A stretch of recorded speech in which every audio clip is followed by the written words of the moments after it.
சொல்லணும் தானே, நான் பேச வேணாமா? இப்போ பாருங்கள், இது நான் மேலே எங்கள் ஓனர் அம்மா வீட்டுக்கு வந்தேன்னா அப்போ இதை பார்த்து தூக்கி குப்பையில் கிடச்சிருந்தாங்களா, தோணுச்சு எதுக்கு இது தூக்கி போட்டிருக்கீங்கன்னு. எம்மா இது வேண்டாம், ஒரு மாதிரியா இருக்குது அப்படின்னாங்களா. கொடுங்க நான் புதுசாக்கி காட்டுறேன்னு சொல்லிவிட்டு இங்கே பாருங்கள், நான் இது வீட்டிலே செஞ்சு வச்சது சாமி பாத்திரம் வளர்க்குறதுக்கு. அதை வச்சு இது தேய்ச்சதால இங்கே பார்த்தீங்களா வித்தியாசம் தெரியுதா? கிட்டவாடி இங்கே பாருங்கள், இது இப்போ நான் இதுலேருந்து க்ளீன் பண்ணது. இது பாருங்கள் இந்த மாதிரி இருக்குது. இங்கே பாருங்கள், உள்ளே பாருங்கள். நான் இதை ஃபினிஷ் பண்ணிவிட்டு காட்டுறேன் இருங்க. ஒரு வருஷம் தான் ஆச்சு, அதுக்கே இப்படி இந்த அளவுக்கு போயிருக்கு. உள்ளே கொஞ்சம் தான் போயிருக்கு.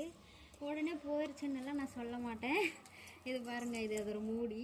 இன்னும் யூஸ் பண்ண பண்ண பண்ண இன்னும் நல்லா பளிச்சுன்னு ஆயிரும். இதுதான் உங்களுக்கு இந்த டிப்ஸ் வேணும்னா கேளுங்க, நான் அப்லோடு பண்ணுறேன். பாய். நான் சொல்லி தூக்கி போட்ட பொருள் பார்த்தீங்களா எவ்வளோ பழப்பழன்னு இருக்குது. இன்னும் இது யூஸ் பண்ண பண்ண இன்னும் பழப்பழன்னு ஆயிரும். இது தாங்க விஷயம். சில மனுஷர்களும் அப்படி தான், வேண்டான்னு தூக்கி போட்ட பின்னாடி உதவுவாங்க. அந்த மாதிரி தான் நிறைய பேர் இருப்பாங்க பாருங்கள். அந்த மாதிரி தான் இது பழப்பழன்னு.